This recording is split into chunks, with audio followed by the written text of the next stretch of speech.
ओम शुक्लां ब्रह्म विचार सार परमा आद्यां जगत व्यापिनी वीणा पुस्तक धारिणी अभयदां जाड्यान्धकारापहां हस्ते स्फाटिक मालिकां विदधतीं पद्मासने संस्थितां वन्दे तां परमेश्वरीं भगवतीं बुद्धिप्रदां शारदां बुद्धिप्रदां शारदां विघ्नेश्वराय वरदाय सुरप्रियाय लंबोदराय सकलाय जगद्हिताय नागाननाय श्रुतियज्ञ विभूषिताय गौरीसुताय गणनाथ नमो नमस्ते।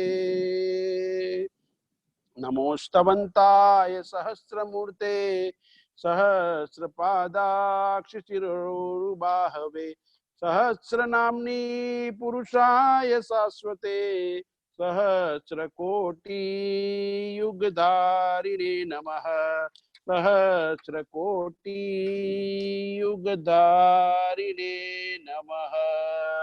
ओम सच्चिदानंद रूपाय विश्व उत्पत्ति हेतवे त्रापत्रय विनाशाय श्रीकृष्णं वयं नमुः। यदा तदा यथा तथा तथैव कृष्ण सत्कथा मया सदैव गीयतां तथा कृपा विधीयताम् तथा कृपा विधीयताम्। करारविन्देन पदारविन्दं मुखारविन्दं विनिवेशयन्तं वटस्य पत्रस्य पुटे शयानं बालमुकुन्दं मनसा स्मरामि।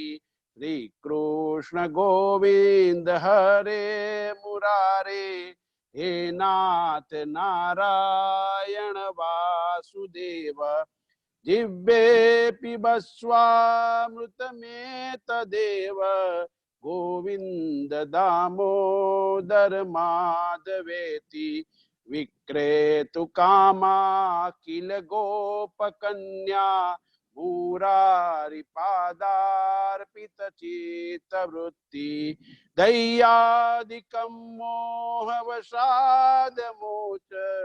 गोविंद दामोदर माधवेति गृहे गृहे गोपवधू कदम्बा सर्वे मिलित्वा समवाप्य योगम् पुण्यानि नामानि पठन्ति नित्यं गोविंद दामोदर माधवेति सुखं शयाना निलये निजेपि नामानि विष्णो प्रवदन्ति मर्त्या ते निश्चितं तन्मयतां व्रजन्ति गोविंद दामोदर माधवेति जिह्वे सदैव भज सुंदराणि नामानि कृष्णस्य मनोहराणि समस्त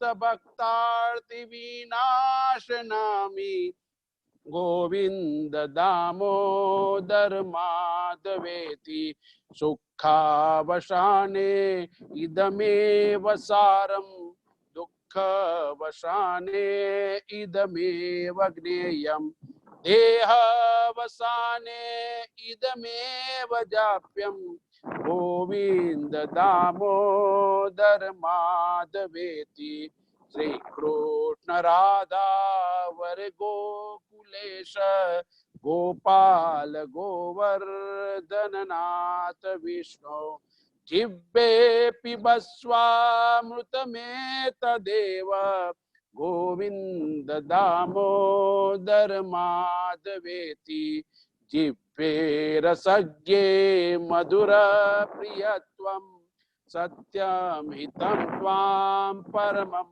वदामि अवर्णमेय मधुराक्षराणि ગોવિંદ દામોદર માધવેતિ વામે વયાચે મમ દેહી જીવે સમાગતે દંડધરે કૃતાંતે વક્તવ્યમેવં મધુર સુભક્ત્યા ગોવિંદ દામોદર માધવેતિ ગોવિંદ દામોદર માધવેતિ.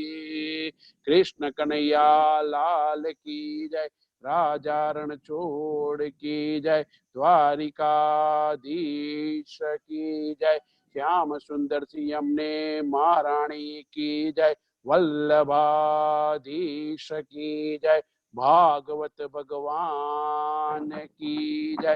નમઃ પાર્વતી પતે, હર હર મહાદેવ. પરમ કૃપાળુ જગત નિયંતા નિરાકારના ચરણોમાં પ્રણામ કરી, નમન કરી, પ્રણિપાત કરી, વંદન કરી, નમસ્કાર કરી, પ્રાર્થના કરી, વિનંતી કરી, વિનવણી કરી, પ્રણિપાત કરી, મારી અવ્યક્ત વાણીને અભિવ્યક્ત કરવાનો નમ્ર વિનમ્ર ભાવે પ્રયાસ કરી રહ્યો છું. શ્રીમદ ભાગવત મહાપુરાણ નો આજે ખૂબ સુંદર દિવસે પ્રારંભ શુભારંભ થઈ રહ્યો છે. હું ઠાકોરજીના મનમાં પ્રાર્થના કરું, ઠાકોરજીને પ્રાર્થના કરું, હે બાલ મુકુંદ, હે ગોવિંદ, હે દામોદર, તું મારી જીભ પર બેસજે. હે ઠાકોરજી, મારા મનમાં સદા તારું સ્મરણ રહે. હે પ્રભુ, હે સામળિયા, તું સદા મારા વિચારોમાં અવિરત સતત નિરંતર એક ધારો તારી કૃપા અનરાધાર રૂપે તારા આશીર્વાદ અનુગ્રહ અમારા સૌની ઉપર, જેટલા ભાગવત શ્રવણ કરે છે સૌની ઉપર સદા નિરંતર વરસાવતો રહેજે. એ તારા ચરણોમાં પ્રાર્થના કરી, તારી પાસેથી ફોર ધ ટાઈમિંગ થોડોક સમય માટે વાણી ઉધાર લઈને એને અભિવ્યક્ત કરવાનું એક દુસ્સાહસ કરી રહ્યો છું. પરમાત્માની અપરંપાર કૃપાથી આ પરિવારના મનમાં ઠાકોરજી અદ્ભુત વિચાર, યોગ્ય વિચાર, શ્રેષ્ઠ વિચાર, એવી કોઈ ઘડી હશે, ચોઘડિયું હશે, પળ હશે, ક્ષણ હશે, મુહૂર્ત હશે, અને અત્યારે જોઈએ તો 1 કલાક જે અવરો હોય છે, એ અવરો હોય એ સમયમાં એમને એક વિચાર મૂક્યો કે આપણે સૌએ ભેગા મળી અને આ સમયનો સદુપયોગ કરીએ. ઠાકોરજીની પ્રાર્થના કરી, ઠાકોરજીની શ્રીમદ ભાગવત મહાપુરાણનું શ્રવણ કરી, વિચાર કરવાનો.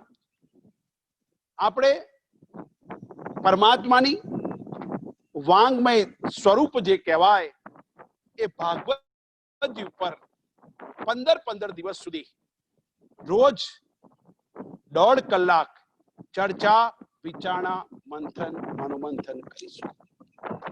મારા હિસાબે આજે ત્રિવેણી સંગમમાં આપણે સૌ સ્નાન કરી રહ્યા છીએ.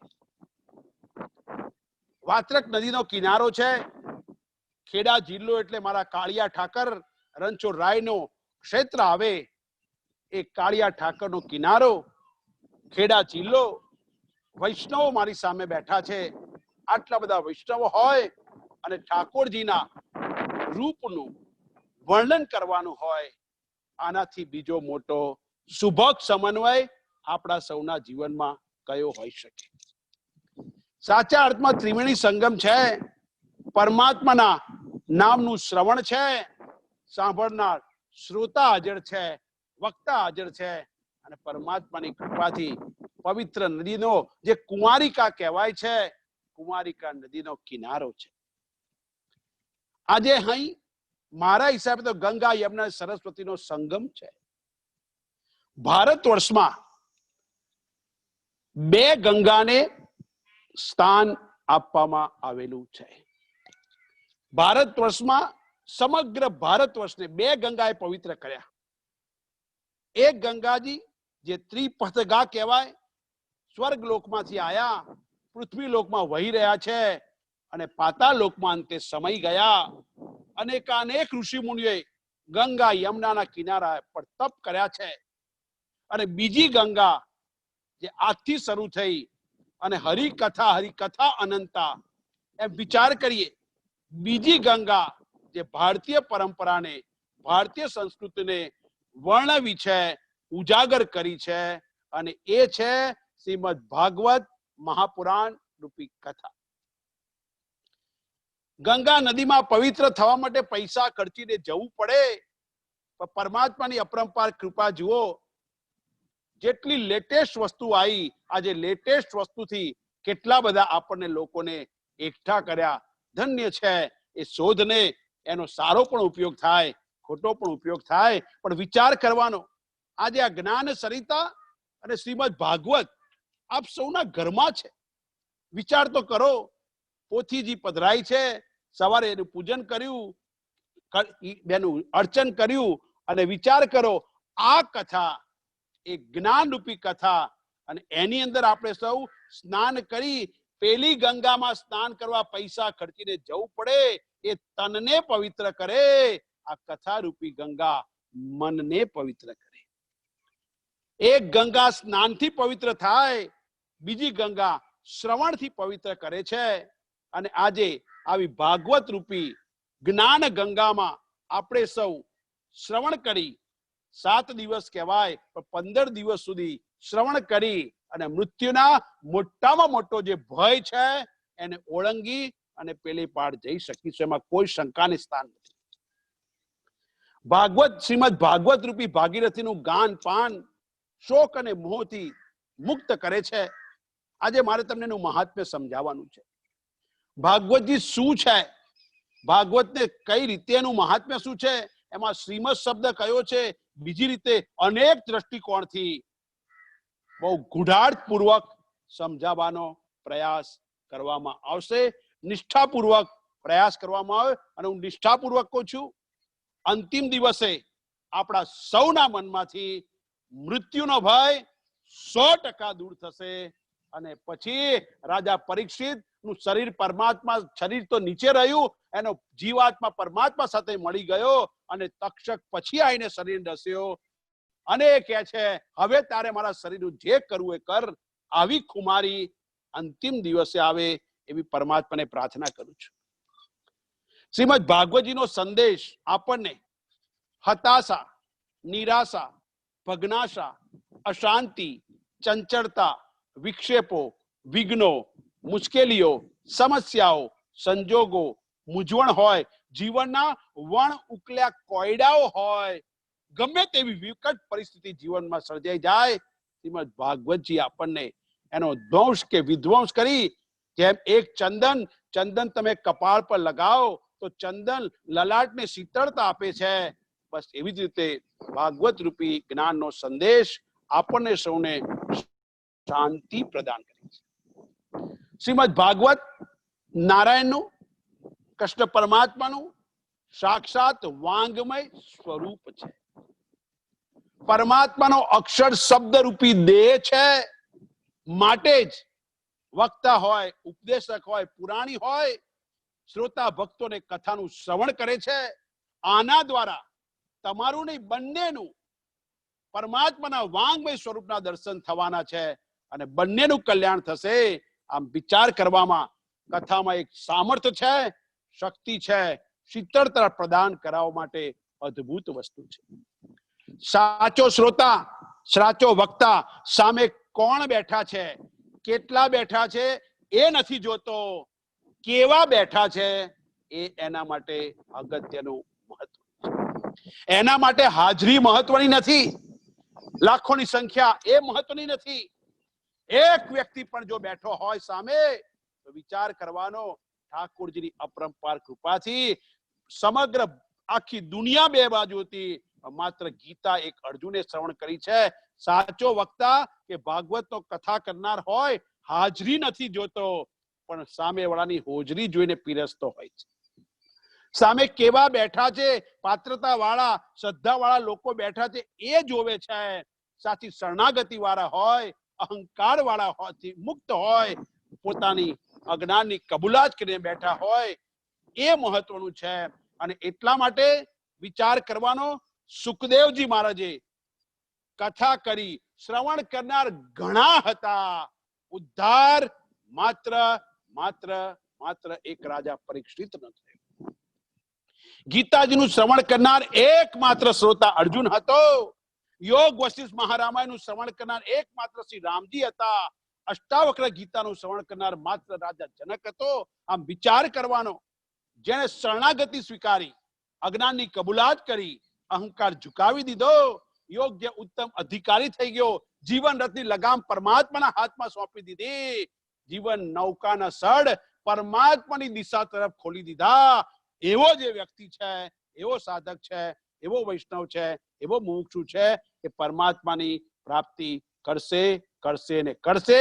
એમાં કોઈ શંકાને સ્થાન નથી. અને એટલા માટે ભાગવતજી આપણને અદ્ભુત વસ્તુ શીખવાડે છે. રાજા પરીક્ષિત પણ સઘળું છોડી અને તક્ષકના ભયથી બચવા વિરક્ત થઈને સુખદેવજી મહારાજના શરણે ગયા. આપણે કથા શ્રવણ કરીએ છીએ અને શ્રવણેન્દ્રિય દ્વારા કથા ભીતર આવે છે. અને કથાના શ્રવણ કર્યા પછી કથા રૂચે નહીં, રસપ્રદ થાય એવું જ નહીં, પણ જીવનમાં અનુસરણ થવું જોઈએ, તો જ કથા સાર્થક છે. વિચાર કરવાનો. વર્ષોથી કથા શ્રવણ કરી, અનેક ભાગવતનું શ્રવણ કર્યું, પણ મારા જીવનમાં થોડું ઘણું પણ પરિવર્તન આવ્યું છે ખરું? મારો અહંકાર ઓછો થયો છે ખરો? મારા જીવનમાં ફેરફાર આવ્યો છે ખરો? અને જો ના આવ્યો તો અખાએ આપણા ઉપર ચાપખો મારી કહ્યું, કથા સુની સુની ફૂટ્યા કાન, તોય ના આવ્યું બ્રહ્મ જ્ઞાન. ઊંડો કૂવો ને ફાટી બોક, શીખ્યું સાંભળ્યું સર્વે પોક. કયું કઈને સાંભળ્યું કશું, આંખનું કાજળ ગાલે ઘસ્યું. આમ વિચાર કરવાનો. ગમે તે હોય, વર્ષોથી શ્રવણ કર્યું હોય, પણ જો શ્રવણ કર્યા બાદ મન શાંત ન થાય, જીવનની નિરાશા ઓછી ન થાય, ફ્રસ્ટ્રેશન ઓછું ના થાય, ટેન્શન ઓછું ન થાય, જીવન શાંત પ્રશાંત સંતોષી ન બને, સમૃદ્ધ ન બને, તો શ્રવણ વાંજણું બની જવાનું. અને એટલા માટે અહીંયા બહુ સ્પષ્ટ વસ્તુ કહે છે, કથાની અંદર તો આ ભાગવતની કથા હોય, અદ્ભુત રીતે બંને રીતે આપણને અદ્ભુત વસ્તુનું શ્રવણ કરાવે છે. અને એટલા જ માટે આપણે વર્ષોથી શ્રીમદ ભાગવત કથાનું શ્રવણ કરીએ છીએ. આપણને ખબર છે કે ભાગવતજીમાં કયા શબ્દ પછી કયો શબ્દ આવવાનો.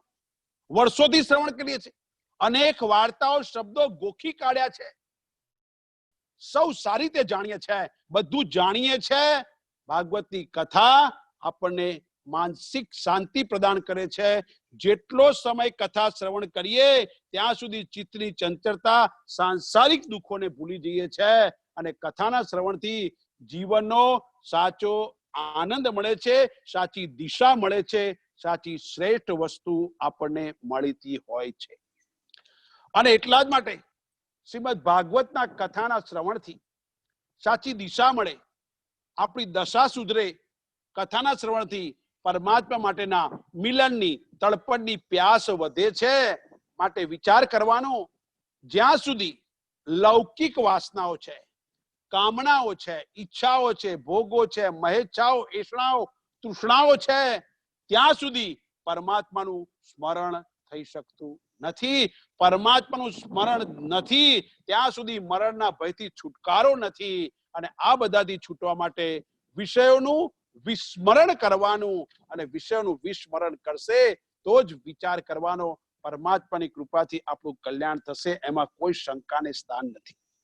વર્ષોથી શ્રવણ કર્યું કે પરીક્ષિતનું કલ્યાણ થઈ ગયું, અર્જુનનું કલ્યાણ થઈ ગયું, પણ આપણું ક્યારે થશે આપણે ક્યારે વિચાર્યું નથી. અને એટલા જ માટે પરમાત્માની અપરંપાર કૃપાથી આજે શ્રીમદ ભાગવત મહાપુરાણનું ગાન, પાન, શ્રવણ, મનન, કીર્તન, સ્મરણ, ચિંતન કરીશું. તો આપણે સૌ ભેગા મળી અને એની ઉપર ચર્ચા, વિચારણા, મંથન કરવાનો પ્રયાસ કરીએ. શ્રીમદ ભાગવત મહાત્મ્ય કોઈ પણ ગ્રંથ હોય, સદગ્રંથ હોય, શાસ્ત્ર હોય, પછી વેદ હોય, ઉપનિષદ હોય, પુરાણો હોય, એ તમામનું એક મહત્વ છે. એની ભીતર એક ગુઢાર્થ છે, ગર્ભાર્થ છે, લક્ષ્યાર્થ છે, ભાવાર્થ છે, મુખ્ય વિચાર છે, મધ્યવર્તી વિચાર છે, જિષ્ટ છે. એને જાણવો આવશ્યક નહીં બલકે અનિવાર્ય છે. મેં હનુમાન ચાલીસામાં કીધેલું, બિન પ્રતીતિ પ્રેમ ન હોય. આપણે પરમાત્માના 12 અંગનું દર્શન કરવાનું છે, ઠાકોરજી સાથે એકાકાર કરવાનું છે, પણ એનું ભાગવતમાં એનો મહિમા, એનું મૂલ્ય, એનો ગર્ભાર્થ, એનો ભાવાર્થ, એની કિંમત નહીં જાણીએ ત્યાં સુધી આપણે એમાં પ્રવેશ કરી શકીશું નહીં. શ્રીમદ ભાગવતજીનું મહત્વ, મહાત્મ્ય પ્રારંભમાં શરૂમાં જાણવો જોઈએ. અને એટલા માટે કહે છે, ભારતીય વૈદિક પરંપરામાં ગ્રંથનું મહાત્મ્ય વર્ણન કરવાની પરંપરા છે. શ્રીમદ ભગવદ્ ગીતા હોય, ઉપનિષદો, એનું વર્ણન અનેક જગ્યાએ કર્યું છે. જ્યાં સુધી એનો મહિમા નહીં સમજાય ત્યાં સુધી વિચારો શુદ્ધ થતા નથી. અને જો ગ્રંથનું મહત્વ સમજાઈ જાય તો એના વિચારોને સાંભળવાની જિજ્ઞાસા જાગે, તાલાવેલી થાય, મનમાં અનેક વિચારો ઉઠે, ઉહાપોનું સર્જન થાય. અને આમ મહત્વ જાણીશું નહીં ત્યાં સુધી સંદેશમાં વિશ્વાસ નહીં આવે. વિશ્વાસ નહીં આવે ત્યાં સુધી શ્રદ્ધા નહીં જાગે. શ્રદ્ધા નહીં જાગે તો નિષ્ઠા નહીં આવે. નિષ્ઠા નહીં આવે તો પ્રેમ નહીં થાય. પ્રેમ નહીં આવે તો સાચું અર્પણ, તર્પણ, સમર્પણ શક્ય નથી. અને આવું સાચું અર્પણ, તર્પણ, સમર્પણ નથી તો પરમાત્મા સાથે, નંદનંદન સાથે, કૃષ્ણ સાથે, મુરલીધર સાથે કોઈ કાળે કોઈ પણ સંજોગોમાં ઐક્ય, એકાકાર થઈ શકે તેમ નહીં. અને એટલા જ માટે અહીંયા મૂલ્ય, મહત્વ જાણવું જરૂરી છે. મહાત્મ્ય એટલે શું? મહાત્મ્ય અર્થાત ગ્રંથના એકે એક પાસાનો સચોટ, યોગ્ય, યથાર્થ, સાર્થક દર્શન કરાવે એને મહાત્મ્ય કહેવામાં આવે છે. એક વસ્તુ બહુ સ્પષ્ટ યાદ રાખજો, ભાગવતજી એક ખરીદાયેલ પુસ્તક નથી, સ્વયં પરમાત્માનું સ્વરૂપ છે. બહારથી અન્ય પુસ્તક લાવીએ તેની પૂજા, આરતી, ભોગ ધરાવતા નથી, પણ ભાગવતજીની પૂજા, ભોગ, આરતી થાય છે. આમ વિચાર કરવાનો, એનો પરિચય મેળવવો પડે. ભાગવતજીમાં શું છે એને જાણવું પડે, માણવું પડે, પીછાણવું પડે, તો ઠાકોરજી સાથે આપણું સરસ રીતે ટ્યુનઅપ થઈ અને એકાકાર થઈ શકાય. પરિચય વિનાનો પ્રેમ નકામો, શ્રમ વગરનું ફળ નકામું, પ્યાસ વિનાનું પાણી નકામું, સુગંધ વિનાનો સંબંધ નકામો, ઊંઘ વિનાના ડનલોપના ગાડલા નકામા, શાંતિ વિનાનું જીવન નકામું, ભૂખ લાગ્યા વગરનું ભોજન નકામું. એમ ભાગવતજીનો અર્થ નહીં સમજાય, મહાત્મ્ય નહીં સમજાય તો કોઈ કાળે એને જાણી, માણી, પીછાણી શકાશે નહીં. અને એટલા માટે કહે છે, જીવનમાં વીતી ગયેલો સમય, વહી ગયેલા નદીના નીર, વીતી ગયેલી ઉંમર, વીતેલા વર્ષો કદી પાછા આવતા નથી. ત્યારે જ વખતની, સમયની મહિમા સમજાય છે. ગયેલો સમય પાછો મળતો નથી. માટે સત્યનો વિચાર કરો, સમયનો વિચાર કરવો. અને આજે પરમાત્માની અપરંપાર કૃપાથી આજે વિચાર કરો, આપણે સમયનો સદુપયોગ કરીએ. મેં શરૂઆતમાં કહ્યું એમ, કોક ક્ષણે એવી ઈચ્છા થઈ, ઈચ્છાને પૂર્ણ કરવા યત્ન થયો, આપણે તો ભેગા થયા. આજ સવારથી હું જોતો હતો કે રામ એક પછી એક બધાની સાથે કોઓર્ડિનેટ થાય, કોઈને એડ કરે, કોઈને લેફ્ટ કરે, એમ કરતા કરતા કરતા 5 વાગ્યા સુધી મેં જોયું છે એને કોઈને કોઈ કહેતું જાય, મને એડ કરો, મને એડ કરો. એડ કરતા કરતા કરતા કરતા છે સુધી, એટલે યત્ન કર્યો છે, ફૂલફિલ કર્યું. પછી એક યત્ન કર્યો, યત્ન કર્યા બાદ એક પ્રયત્ન થયો, યત્ન કર્યો, પ્રયત્ન કર્યો, વિચાર કરવાનો એને યત્ન કર્યો, નિષ્ઠાપૂર્વક પ્રયત્ન કર્યો. તો પહેલા ઈચ્છા થઈ, ઈચ્છા થયા બાદ સાચો યત્ન થયો, યત્ન સાચો થયો તો પરમાત્માનો અનુગ્રહ મળ્યો. તો આપણે સૌ ભેગા થયા અને આ તનિષાબેને બધું એવું સેટઅપ કર્યું કે આપણે લિંકના માધ્યમથી એકબીજા સાથે જોડાઈ શક્યા. એમાં કોઈ શંકાને સ્થાન નથી. આ સમયનો સદુપયોગ છે.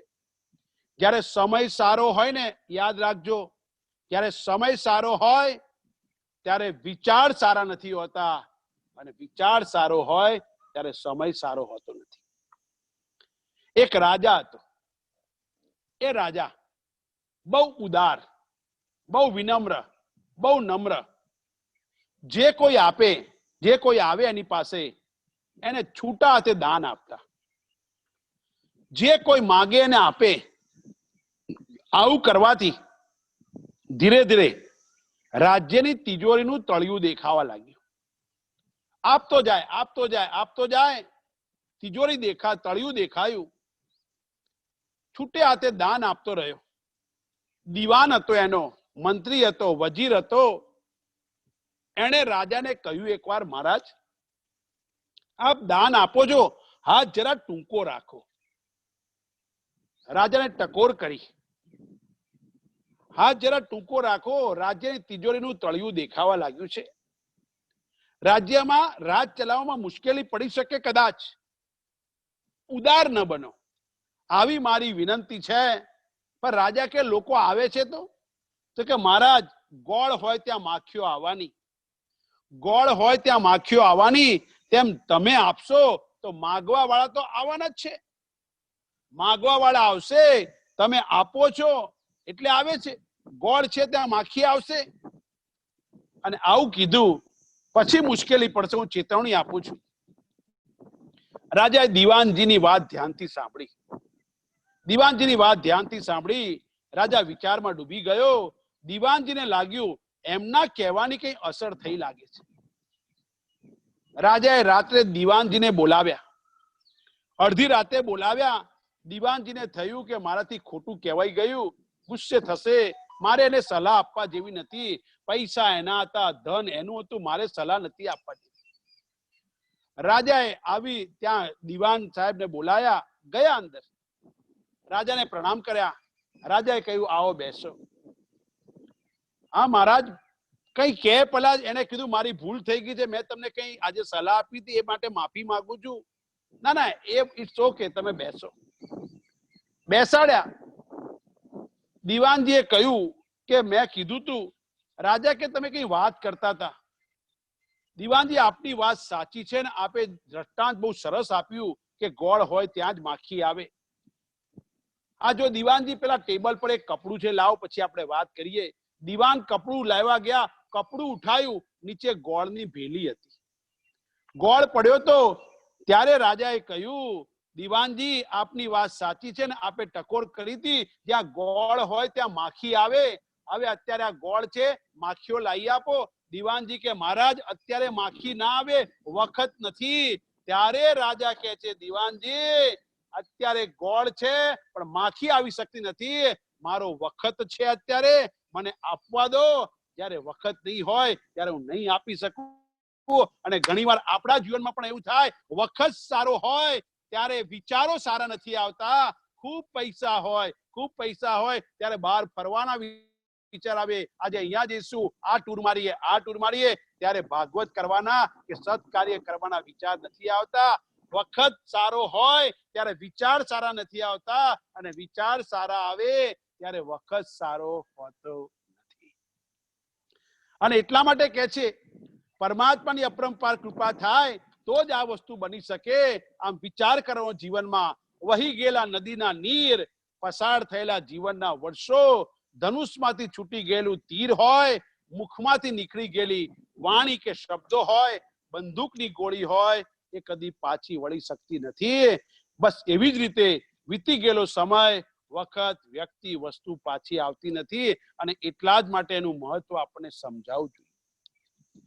માટે કવિઓ પણ કહે છે અંત ઘડીનો કાળ ખૂબ ખૂબ આકરો છે. અંત ઘડી આવે, છેલ્લી અવસ્થા, અંત ઘડીનો કાળ ખૂબ ખૂબ આકરો છે, છેવટનું કસોટી પત્ર ખરેખર બહુ અઘરું છે. ક્યારે ક્યાં કેવા સંજોગોમાં આવશે તે મને ખબર નથી, ક્યારે ક્યાં કેવા સંજોગોમાં આવશે તે મને ખબર નથી. એ વખતે હું ભાનમાં હઈશ કે બેભાનમાં હઈશ એની પણ મને ખબર નથી. અને એટલા માટે આપણને આ ભાગવતજી સાચો રસ્તો બતાવે છે.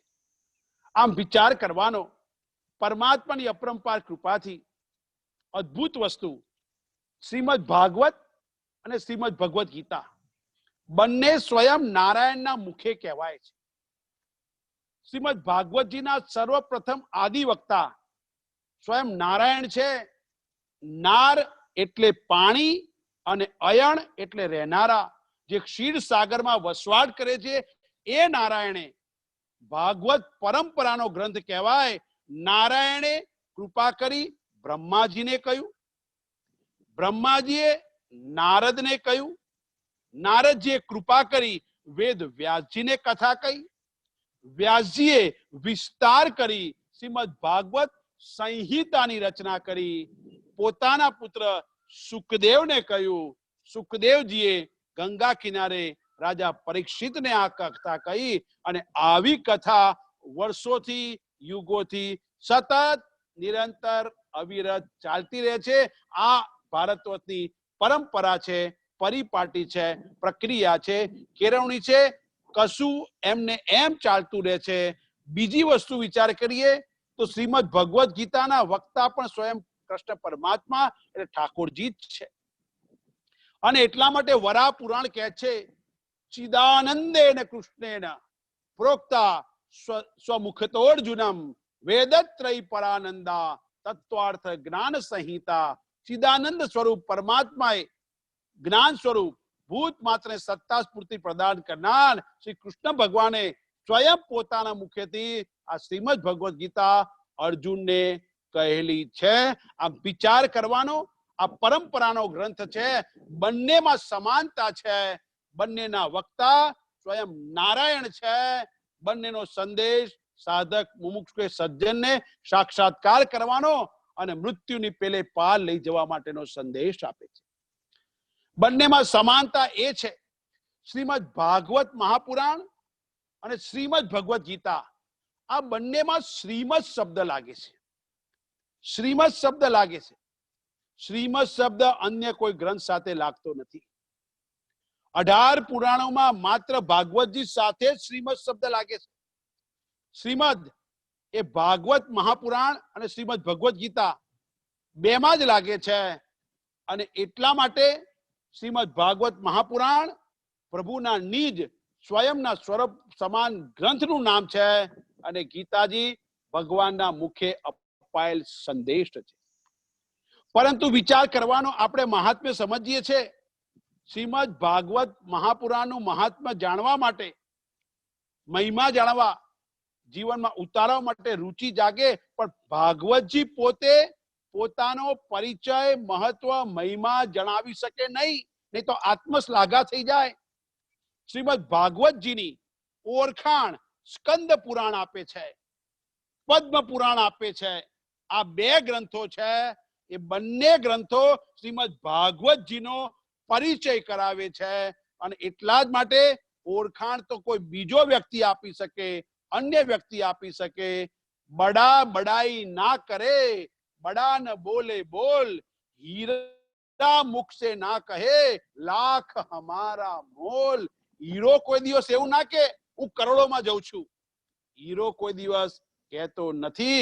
હીરાનું મૂલ્ય જાણનાર, આંકનાર ઝવેરી જોઈએ. અને એટલા માટે પદ્મ પુરાણ અંતર્ગત 6 અધ્યાયમાં શ્રીમદ ભાગવતજીનું મહત્વ, મૂલ્ય, મહાત્મ્ય વર્ણવાયું છે. 6 અધ્યાયમાં 504 શ્લોકો પદ્મ પુરાણમાં આપેલા છે. અને એવી જ રીતે સ્કંદ પુરાણમાં પણ શ્રીમદ ભાગવતજીના મહાત્મ્યનું વર્ણન છે, જેમાં 4 અધ્યાય છે અને 199 શ્લોકો છે. અને એટલા માટે શ્રીમદ ભાગવત મહાપુરાણનું મહત્વ શ્રવણ સેવન કરવાનું મન થાય. અને એટલે જ પ્રારંભમાં વ્યાસજી અહીંયા મહાત્મ્યની વાત કરી છે. વિચાર કરવાનો. પહેલો શબ્દ શ્રીમદ. શ્રીમદ એટલે શું? શ્રીમદ કેમ વાપર્યો? એનો અર્થ શું છે? અને પહેલો શ્રી મદ, શ્રીમદ અર્થાત શ્રીયાયુક્તમ એટલે કલ્યાણ કરનાર, શ્રેષ્ઠ માર્ગે દોરી જનાર, શ્રેય કરનાર, સાચા રસ્તે આપણને લઈ જનાર, જીવનની સાચી દિશા બતાવનાર શ્રીયાયુતમ. અને એમાં પહેલો અક્ષર છે શ્રી. શ્રીના કેટલા બધા અર્થ થાય છે, યુ કાન્ટ બિલીવ. શ્રી બરાબર જે લક્ષ્મીથી યુક્ત હોય એટલે કેવળ રૂપિયા, પૈસા, દાગીના એવો અર્થ માત્ર સામાન્ય નથી. શ્રી એટલે લક્ષ્મી, શ્રી એટલે શોભા, શ્રી એટલે વિદ્યા, શ્રી એટલે વિભૂતિ, શ્રી એટલે કીર્તિ, શ્રી એટલે પ્રભા, શ્રી એટલે મતિ, શ્રી એટલે બુદ્ધિ, શ્રી એટલે અધિકાર, શ્રી એટલે વિચાર કરવાનો, પ્રખ્યાતિ, ખ્યાતિ, વિખ્યાતિ, માન, મોભો, મર્તબો, સિદ્ધિ, અણિમા, લઘિમા આદિ. શ્રી એટલે ઐશ્વર્ય, શ્રી એટલે પ્રતિષ્ઠા. આવા અનેક અર્થો શ્રીના થાય છે.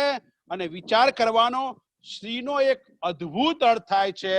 શ્રીનો એક અદ્ભુત અર્થ રાધિકા થાય છે. આમ રાધિકા સ્વયં પરમાત્માની સાથે, ભાગવતજીની સાથે જોડાઈ ગયા છે, વણાઈ ગયા છે. અને એટલા માટે વિચાર કરવાનો, પરમાત્માની કૃપાથી શ્રી શબ્દનો એક અર્થ થાય છે રાધિકા. અને આ રાધિકા બહુ અદ્ભુત વસ્તુ છે. અને રાધિકા અર્થ થાય છે. આમ વિચાર કરવાનો કે શ્રી શબ્દનો અર્થ રાધિકા થાય છે. અને શાસ્ત્રોમાં જે પૂજ્ય હોય, દેવ હોય, એની આગળ શ્રી શબ્દ લાગે છે. આમ ભાગવતજીમાં પણ શ્રી શબ્દ લાગે. કલ્યાણકારી છે, શ્રેષ્ઠ છે, અદ્ભુત છે, દિવ્ય છે.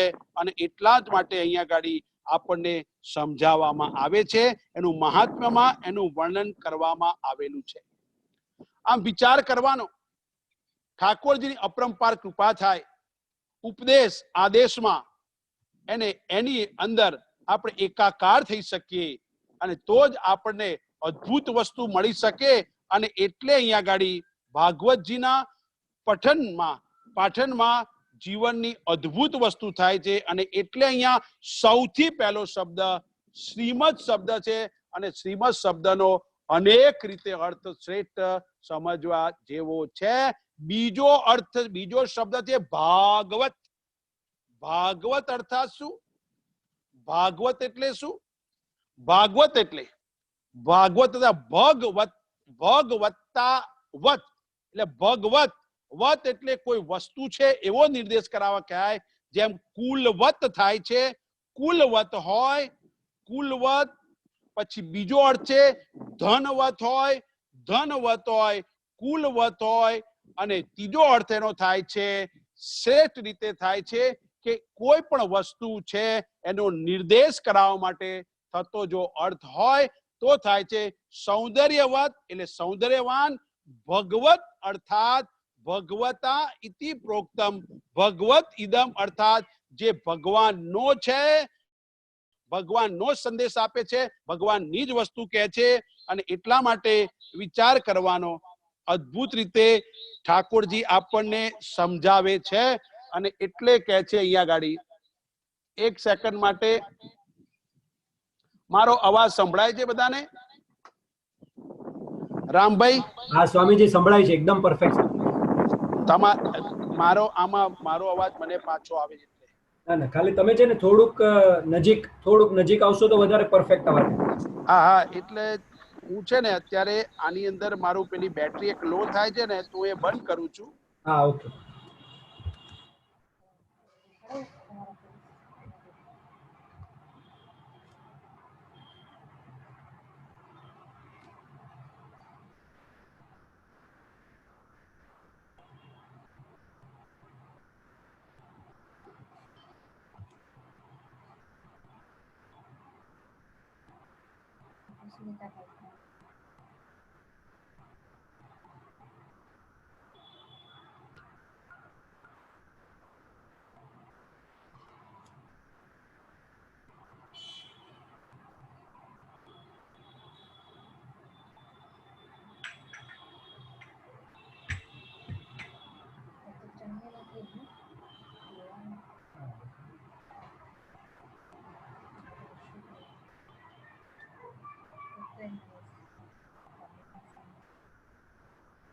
સ્વામીજી કદાચ લોગ આઉટ થઈ ગયા લાગે છે, પાછા હમણાં જોઈન થઈ જશે.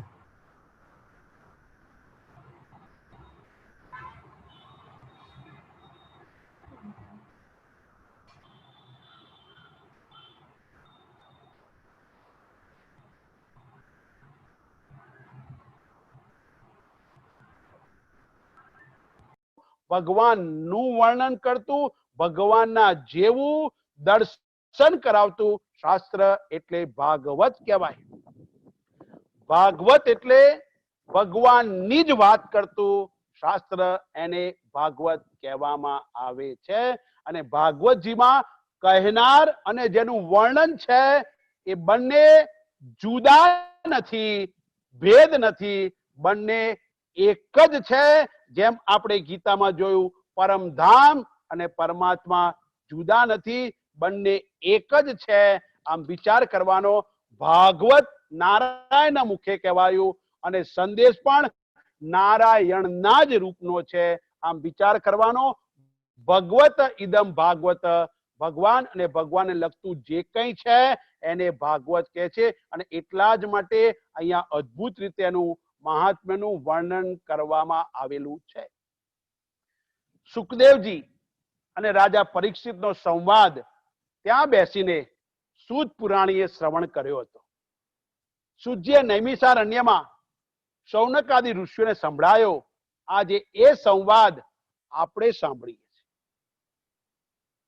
અને એટલા માટે આ પરંપરાનો ગ્રંથ છે ને આવી પરંપરા પરમાત્માની અપરંપાર કૃપાથી આપણે ભારત વર્ષમાં રહ્યા છીએ કે આપણે આવી પરંપરાની અંદર રહી શક્યા છીએ. અને એટલે પરમાત્મા આખી પરંપરાને આપણે જયારે મંત્ર બી બોલીએ, નારાયણમ પદ્મ ભવમ વશિષ્ઠમ શક્તિંચ તત્પુત્ર પરાશરં છે, આખી પરંપરા સૌથી પહેલા ગુરુ નારાયણ છે. અને એમાંથી અદ્ભુત રીતે આખી સંદેશ, આદેશ, ઉપદેશની સરિતા નીકળેલી છે. શ્રીમદ ભાગવતને 3 નામ બીજા આપવામાં આવ્યા હતા. એને સંહિતા કહેવાય. અને એટલા જ માટે દરેક અધ્યાયને અંતે, દરેક સ્કંદના અંતે બોલીએ, ઇતિ શ્રીમદ ભાગવતે મહાપુરાણે પારમહંસ્યામ સંહિતાયામ. આહા, ભાગવતજી પરમહંસોની સંહિતા છે. ભગવાનના ગુણોનું, ઐશ્વર્યનું સંકલન છે. માટે એને ભાગવતી સંહિતા કહેવામાં આવે છે. એમાં સત્યથી શરૂઆત થઈ અને સત્ય પરમ ધીમહી પર એનો અંત આવે છે. નંબર 2, ભાગવતજીને શાસ્ત્ર કહે છે. શાસન કરે તે શાસ્ત્ર. શાસ્તિ ઇતિ શાસ્ત્રમ, જે શીખવે છે એને શાસ્ત્ર કહેવાય. જે પરમ કલ્યાણકારી તત્વોનો સંદેશ આપે એને શાસ્ત્ર કહેવાય. અને ભાગવતજી પુરાણ કહેવાય છે. છતાં આજની તમામ પ્રશ્નોનું, સમસ્યાઓના ઉકેલ ભાગવતજીમાં આપવામાં આવેલા છે. અને એટલા જ માટે સૌથી શ્રેષ્ઠ છે. બ્રહ્માજીએ પ્રભુ પ્રાપ્તિના જેટલા સાધનો હતા એ બધાને ભેગા કરીને તોડ્યા, એક તુલામાં તોડ્યા, ત્રાજવામાં. સૌની તુલનામાં શ્રીમદ ભાગવત સર્વશ્રેષ્ઠ સિદ્ધ થયું. અને માટે કે છે, બ્રહ્મલોકે તુલામ બધ્વાતો લય સાધનાન ત્યજઃ લઘુનન્યાની જાતાની ગૌરવેણ ઇદમ મહત.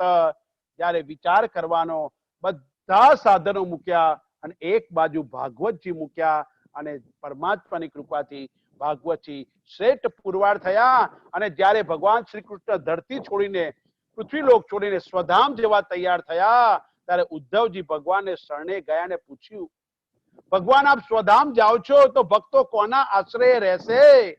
ત્યારે ભગવાને વિચાર કરીને કહ્યું, શ્રી વેદ વ્યાસજી રચિત આ શ્રીમદ ભાગવતની અંદર હું મારું તેજ મૂકું છું. આજથી સર્વ ભક્તો ભાગવતના આધારે જીવશે, ભાગવતની રીતે જીવન જીવશે, તેનું કલ્યાણ થશે, એમાં કોઈ શંકાને સ્થાન નથી. શ્રીમદ ભાગવતજી એ કોઈ સામાન્ય ગ્રંથ નથી, શોકેશમાં મૂકી રાખવાનો બેસ્ટ ગ્રંથ નથી, લાઇબ્રેરીમાં મૂકવાનું પુસ્તક નથી.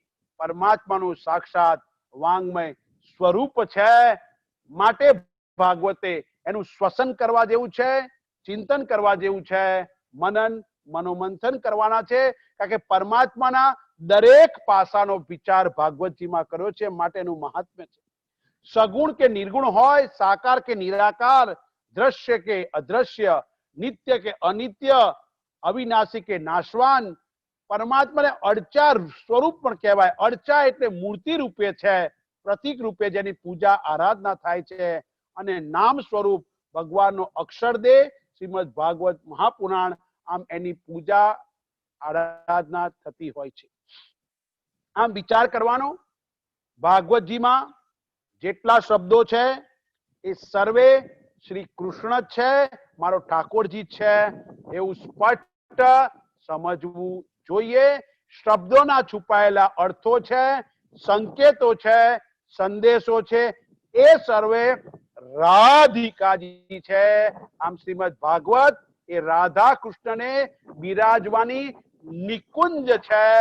રાધા કૃષ્ણને એક સાથે માણવાનો, જાણવાનો, પીછાણવાનો, જોવાનો લાવો લાભ એ શ્રીમદ ભાગવત મહાપુરાણ છે. જેવી રીતે ધર્માલય કહેવાય, ધર્મનું સ્થાન, કરુણાલય કહો, કરુણાનું નિવાસ સ્થાન, ગ્રંથાલય કહો, ગ્રંથ કે સદગ્રંથ રાખવાનું સ્થાન હોય, શ્રદ્ધાલય કહો, શ્રદ્ધાને બિરાજવાનું સ્થાન, છાત્રો વિદ્યાર્થીઓ રહેવાનું છાત્રાલય કહેવાય. એવી જ રીતે ભગવાનનું અખંડ અતૂટ નિવાસ સ્થાન એને ભાગવત કહેવામાં આવે છે. ભાગવતમાં અનેક ભક્તોનો મહિમા ગવાયો છે. દુર્વાસા મુનિ પાછળ સુદર્શન પડ્યું, વૈકુંઠમાં ગયા, ભગવાને કહ્યું તમે મારા ભક્ત અંબરીશનો અપરાધ કર્યો છે, એ જ તમે બચાવી શકશે. ભીષ્મની પ્રતિજ્ઞા સાચવવા પરમાત્માએ પોતાની પ્રતિજ્ઞા તોડી વામન ભગવાન બલિરાજને ત્યાં ભિખારી બનીને ગયા. આમ અનેક ભક્તોનું પણ કલ્યાણ કર્યું છે. અને માટે જ આવા ભાગવતજીની અંદર પરમાત્માના 12 અંગ છે.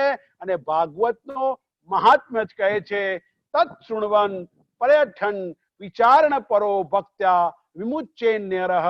પરમાત્માના નામના શ્રવણથી, મનનથી, પ્રેમથી, એના પઠનથી શ્રદ્ધાપૂર્વક પૂજા કરવી એ જ એની વાંગ્મય પૂજા છે.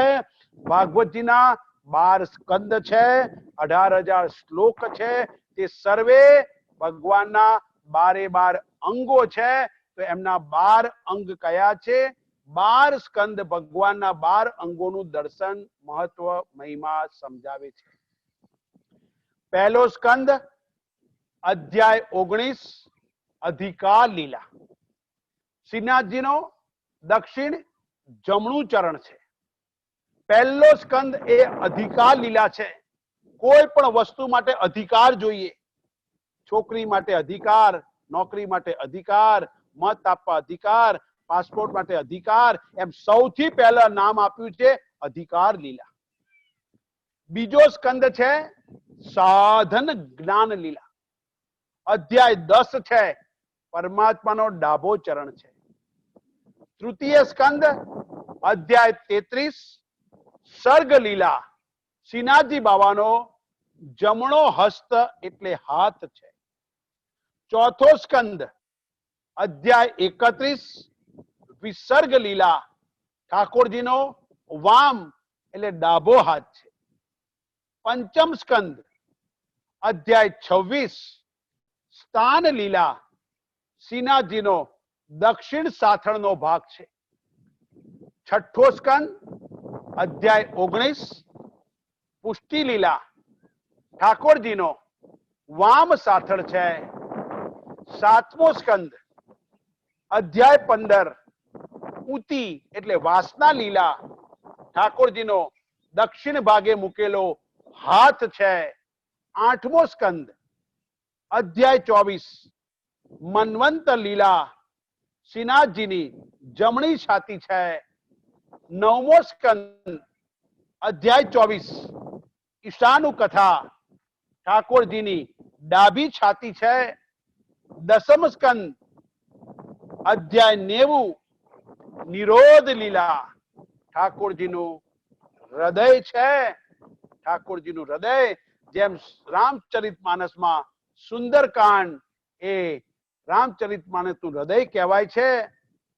ગીતાની અંદર 15મો અધ્યાય ઠાકોરજીનું હૃદય કહેવાય. એમાં 10મો સ્કંદ એમાં પૂર્વાર્ધ અને ઉત્તરાર્ધ બંનેનું દર્શન કરાયું છે. ત્યારે એની પર વિચાર કરીશું, ત્યારે આપણે વિચાર કરવાનો પ્રયાસ કરીશું. તો 10મો સ્કંદ અધ્યાય 90 નિરોધ લીલા ઠાકોરજીનું હૃદય છે. એકાદશ સ્કંદ અધ્યાય 31 મુક્તિ લીલા પ્રભુ શ્રીનાથજીનું લલાટ છે. દ્વાદશ સ્કંદ આશ્રય લીલા અધ્યાય 13 શ્રીજી બાવાનો ડાબો હસ્ત છે. આમ વિચાર કરવાનો. પહેલો સ્કંદનું નામ છે અધિકાર લીલા અને અંતિમ 12મા સ્કંદનું નામ છે આશ્રય લીલા. અધિકાર જો મારો સારો હોય તો અંતે ઠાકોરજીમાં આશ્રય થશે થશે ને થશે, એમાં કોઈ શંકા નથી. આવી રીતે વિચાર કરવાનો. ભગવાનનું સ્વરૂપ અને ભાગવતજી બંને એક જ છે. બેમાંથી ગમે તેનું શરણ લો, બીજાનું શરણ મળશે મળશે ને મળશે, એમાં કોઈ શંકાને સ્થાન નથી. અને માટે વિચાર કરવાનો. ભાગવતજી ઠાકોરજીથી કશું માત્ર જુદા નથી. ભાગવતજીની કથા લેશ માત્ર સામાન્ય કથા નથી. સ્વયં નારાયણ જ પોતાનો પરિચય કરાવતા હોય એવું લાગે છે. અને જેને પોતાના ગણ્યા છે એને સામેથી આપવા માટે આવ્યા છે. આમ વિચાર કરવાનો. ભગવાન અને ભાગવતજી બોલાય છે બે, ખરેખર તો છે એક જ. કેવી રીતે? બરફ અને શીતળતા બોલાય છે બે, પણ ખરેખર એક જ છે. અગ્નિ ને ઉષ્ણતા બંને જુદા નથી. નર્તકી ને નૃત્ય બંને જુદા નથી. સોનું અને બંગડી ભિન્ન નથી. માટી ને ઘડો એક જ છે. રૂ અને વસ્ત્ર એક જ છે. પાણી ને પરપોટો જુદા નથી. મરચું અને એની તીખાસ જુદા હોઈ શકે નહીં. ખાંડ અને એની મીઠાશ કશું માત્ર જુદા નથી. બીજ અને વૃક્ષ હોય, જીવ અને શિવ હોય, જીવાત્મા અને પરમાત્મા હોય, એમ ભાગવતજી અને ઠાકોરજી બોલાય છે બે, ખરેખર તો એક જ છે. આમ વિચાર કરવાનો. જે પરમાત્મા માટે સમય કાઢે છે એના માટે એક ડગલું પરમાત્મા માટે ચાલે છે. ઠાકોરજી એના માટે સ્વયં સામેથી ચાલીને આવે છે. એમાં કોઈ શંકાને સ્થાન નથી. તો એટલા માટે કહે છે શ્રદ્ધાપૂર્વક ઠાકોરજીનું સાચું સમર્પણ. અને એટલા જ માટે શ્રીમદ ભાગવત મહાપુરાણ પ્રેમ લક્ષણા ભક્તિ છે. ભક્તિની પરાકાષ્ઠા દર્શાવતું શ્રેષ્ઠ સાધન છે. અને એટલા જ માટે જે પરમાત્માની પ્રતિ ચાલ્યા, સામેથી પરમાત્મા ગયા. વિચાર કરો. નરસિંહનો કેદારો છોડાવવા ગયા, નરસિંહને ત્યાં ઘી પહોંચાડવા ગયા, નરસિંહનું મામેરું કરવા ગયા, એની હુંડી સ્વીકારવા ગયા, પ્રહલાદની રક્ષા કરવા માટે ગયા, ધ્રુવને ધ્રુવપદ આપવા માટે ગયા, સબરીના એઠા બોર ખાવા ગયા, કબીરને ત્યાં સીધું સામાન પહોંચાડવા ગયા, તુલસીદાસની રક્ષા માટે રામ લખન ચોકી કરતા, મગરના મુખમાંથી બચાવવા ગજરાજને બચાવવા ગયા, દ્રૌપદીના ચીર પૂરવા ગયા. આવા તમામ ભક્તો શરણાગત વત્સલતા પોતાના જીવનની નૌકા ભગવાનને સોંપી હતી. એવા લોકો માટે સહાય કરવા માટે મારું તમારું કામ કરવા કેમ ના આવે? આવશે આવશે આવશે. સાચી શ્રદ્ધા રાખો, વિશ્વાસ રાખો, નિષ્ઠા રાખો, પરમાત્મા પ્રતિ સમર્પિત ભાવ કરી દો તો 100% ઠાકોરજી કાર્ય કરશે કરશે ને કરશે. એમાં કોઈ શંકાને સ્થાન નથી. અને એટલા માટે અહીંયા અદ્ભુત રીતે કહેવાય છે ભાગવતજી અને ભગવાન લેશ માત્ર જુદા નથી. એક શ્રદ્ધાના દ્રષ્ટાંતથી સમજીએ. પરમાત્માના હાથમાં જીવન રથની લગામ સોંપી દો. એક પ્લેન અમદાવાદથી અમેરિકા જવા ઉપડ્યું છે. અમેરિકા જવા માટે ઉપડ્યું છે. વિચાર કરવાનો, ઇન્ટરનેશનલ ફ્લાઇટ છે, ઘણી ઊંચે ઉડે, 40, 45, 50 હજારની હાઈટ આપી અને પ્લેન સરસ રીતે ઉડ્યું. હું તમને સાચી શ્રદ્ધા પરમાત્માના હાથમાં કેટલો સુરક્ષિત છું એ સમજાવવાનો પ્રયાસ કર્યો. પ્લેન ઉડ્યું 5,000, 10,000, 15,000, 20,000, 25,000, 45,000ની હાઈટ ઉપર. એને કીધું એટલી હાઈટ ઉપર શાંતિથી ઉડતું. કલાક થયો, થોડી વારમાં જાહેરાત થઈ, આપ સૌને સરસ નાસ્તો આપવામાં આવશે. પ્લેન ચાલે છે, પ્લેન ચાલે છે. આ બાજુ તૈયારી થઈ, બધી તૈયારી થઈને નાસ્તો આપવાની તૈયારી કરે. પ્લેન ને ઉડે 2-3 કલાક થઈ ગયા. અચાનક જાહેરાત થઈ, ભાઈ બધા પોતાની સીટ ઉપર બેસી જાઓ, ફાસ્ટન યોર સીટ બેલ્ટ, તમારો બેલ્ટ બાંધી દો, કદાચ તોફાનમાં આપણું પ્લેન સપડાવવાની શક્યતા છે. બધા લોકો બેસી ગયા, સીટ બેલ્ટ બાંધ્યા. થોડી વારમાં જાહેરાત પાછી થઈ, એનાઉન્સમેન્ટ થયું, કદાચ વધારે તોફાન આવશે. અને જેમ અહીંયા વંટોળિયા હોય એમ ઉપર હવામાં પણ એર પોકેટ હોય, અને એર પોકેટમાં પ્લેન સપડાયું. પ્લેન સપડાયું એટલે પ્લેન પછડાવા લાગ્યું. આમથી તેમ પછડાય પ્લેન, અને લોકો ચિંતાતુર થયા. પાછું પાયલોટે કહ્યું કે તોફાન વધારે છે એટલે બહુ પછડાવા. દરેક લોકો પોતપોતાના ભગવાનને યાદ કરે છે. કોઈ માળા કરે, કોઈ ઠાકોરજીનું નામ લે, કોઈ નમઃ શિવાય કરે, કોઈ અલ્લાહને યાદ કરે, કોઈ જીસસને યાદ કરે. દરેક પોતપોતાના ભગવાનને યાદ કરે છે. એક નાનકડી છોકરી, 10 વર્ષની છોકરી સીટ ઉપર બેઠી હતી. એની બાજુમાં પંડિતજી બેઠેલા. એ છોકરીએ સાંભળ્યું, પોતાનો બેલ્ટ બાંધ્યો, એ શાંતિથી એક પુસ્તક વાંચતી હતી. બધા લોકો ડરી ગયા હતા, કારણ કે ખબર છે પ્લેન ક્રશ થાય તો 45,000 ફૂટની નીચે પડીએ તો કશું હાડકું પણ હાથમાં આવે નહીં. બધા ચિંતામાં હતા. આ પંડિતજી પણ ચિંતામાં હતા. શું થશે, શું થશે, શું થશે? બધા લોકો. ત્યાં અચાનક જાહેરાત થઈ કે હવે કદાચ ઇમરજન્સી લેન્ડિંગ કરવું પડશે. અને બધા લોકો તૈયાર થઈ ગયા. ફ્લાઇટ ઇમરજન્સી લેન્ડિંગ થઈ, નીચે આવ્યા. બધા નીચે આવીને બહાર લોન્જમાં બધા બેઠા છે. પેલી છોકરી પણ ઉતરી, બધા લોકો બેઠેલા. ત્યાં પંડિતજીએ કહ્યું પેલી છોકરીની બાજુમાં બેઠા, બેટા અમે લોકો આટલા મોટા લોકો હતા, બધાને ડર લાગ્યો, તું તો એકલી છે, તને કોઈ ડર ના લાગ્યો? તે સાંભળ્યું તું ખરું પ્લેન કેટલું પછડાતું હતું? હા અંકલ, મેં સાંભળ્યું. તો બેટા તને ડર કેમ ના લાગ્યો? તને ડર કેમ ના લાગ્યો બેટા? પંડિતજી, મને ડર ન લાગ્યો. મને ડર ન લાગ્યો. કેમ ડર ના લાગ્યો? કે પંડિતજી, આ જે પ્લેન ઉડાવનાર પાયલટ છે ને એ મારા પિતાજી છે, અને મારા બાપના હાથમાં જેટલી સુરક્ષિત છો એટલી દુનિયાના કોઈ હાથમાં સુરક્ષિત. આપણને 2 હાથવાળામાં શ્રદ્ધા છે, પણ 2 હાથવાળાને શક્તિ આપનાર 1000 હાથવાળામાં મને શ્રદ્ધા નથી. અને એટલા માટે કહે છે પરમાત્માના હાથમાં જીવન રથની લગામ સોંપી દો. હે ઠાકોરજી, હે સામળિયા, હે મારા મીરાના મોહન, મારા માટે જે યોગ્ય હોય તું કરજે. અને જેણે જેણે પરમાત્માના હાથમાં જીવન રથની લગામ સોંપી છે એનું કલ્યાણ થયું છે, થયું છે, થયું છે. અને એટલા જ માટે વિચાર કરવાનો, કેટલી શ્રદ્ધાથી નરસિંહ મહેતા હુંડી લખી હશે, કેટલી શ્રદ્ધાથી. અને વિચાર કરો કે મારો સામળિયો એને સ્વીકાર કરવા માટે આવ્યો છે. કોઈ દિવસ મનમાં એવો, જો આપણે વૈષ્ણવ હોય ને આપણે સાધક હોય સાચા, કોઈ દિવસ મનમાં એવો લેશ માત્ર શંકા નહીં લાવવાની કે પરમાત્મા મારું કાર્ય કરશે કે કેમ.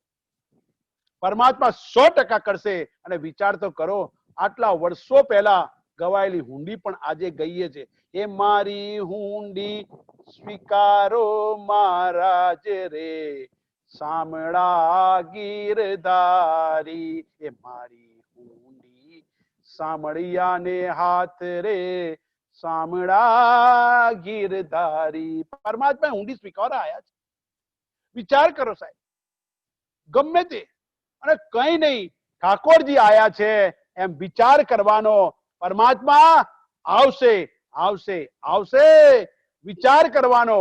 આવો મારો ભગવાન, આવો મારો સામળિયો, આવા મારા શ્રીજી બાવા, આવો મારો કાનુડો હોય, મારો યશોદા નંદન, મારો ગિરધર ગોપાલ, આપણો કૃષ્ણ કાનુડો, બાંકે બિહારી કો, પાર્થ સારથી કો, નંદ નંદન કહો, રૂકમણી વલ્લભ હોય, રાધાનો મોહન હોય, આપણો સૌનો પ્યારો મનમોહક કનૈયો હોય, આવો બંસીધર, રણછોડ, માખણ ચોર, નરસિંહની હુંડી સ્વીકારવા આયા હોય, મારું અને તમારું કામ કરવા આવશે આવશે આવશે.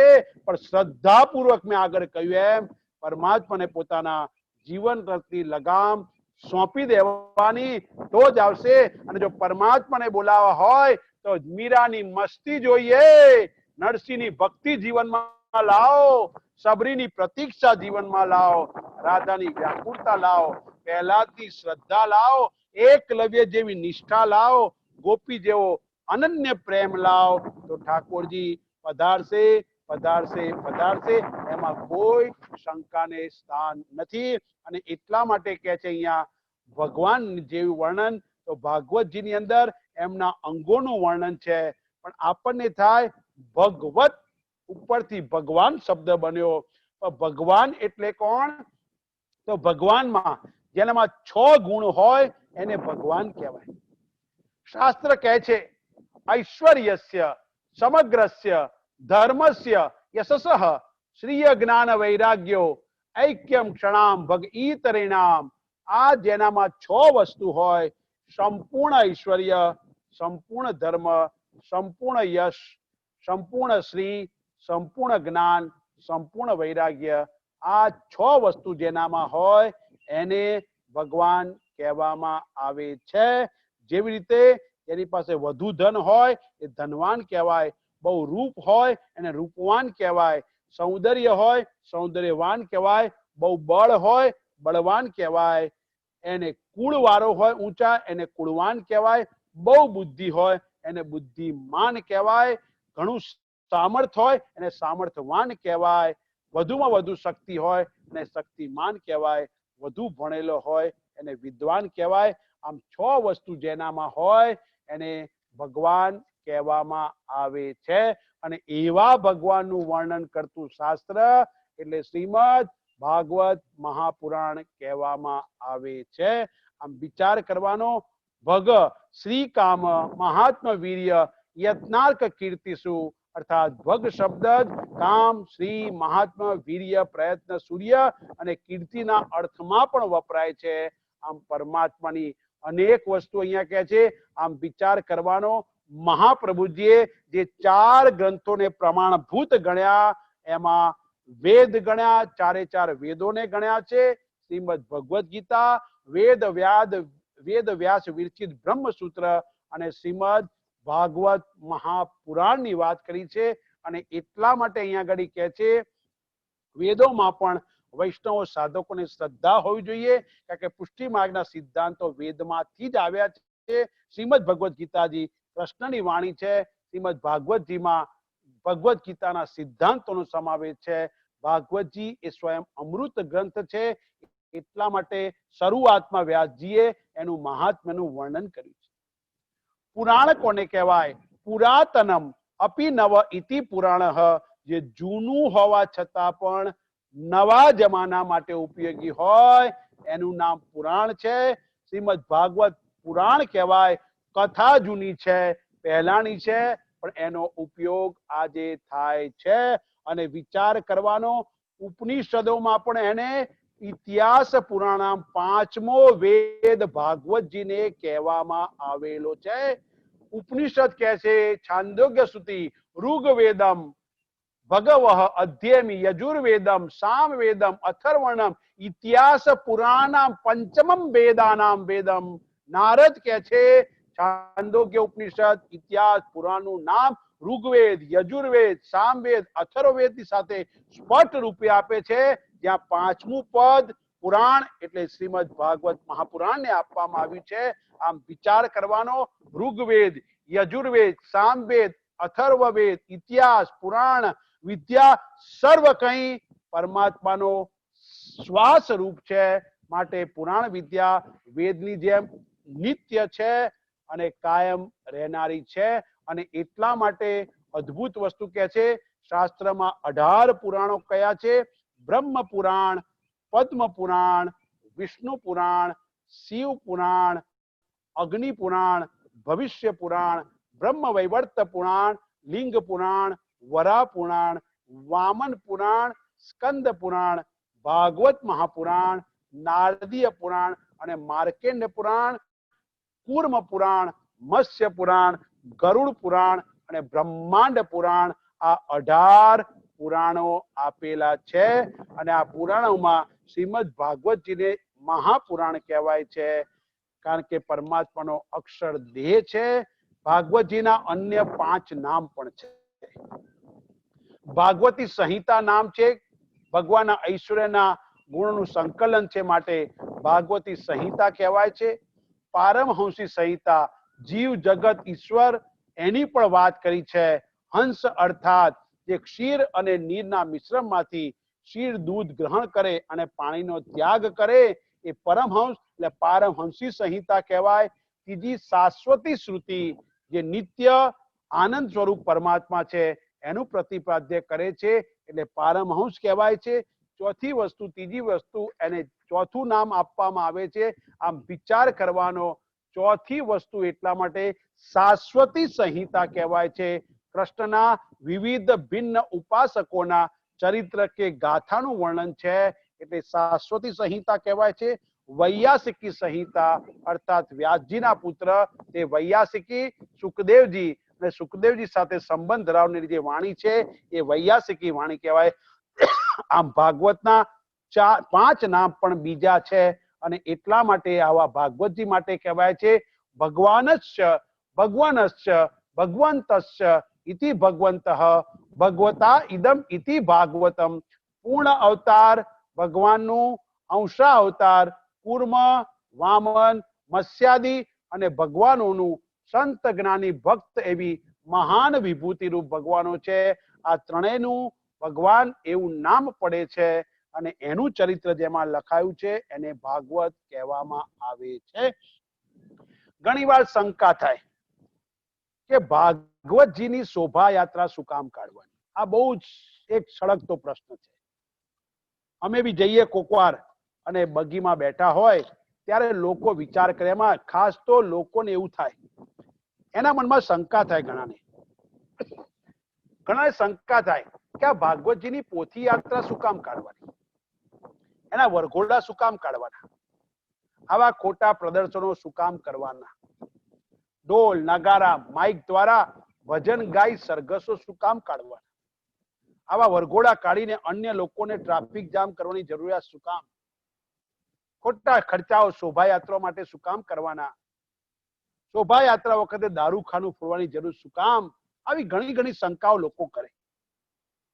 આવા મૂર્ખને, અજ્ઞાનીને, અહંકારીને, અબુધને, અનધિકારીને પૂછવાનું, મૂર્ખ, આ તો મારા ઠાકોરજીનો વરઘોડો છે. ભાગવત કે પુસ્તક નથી, પરમાત્મા સ્વયં છે.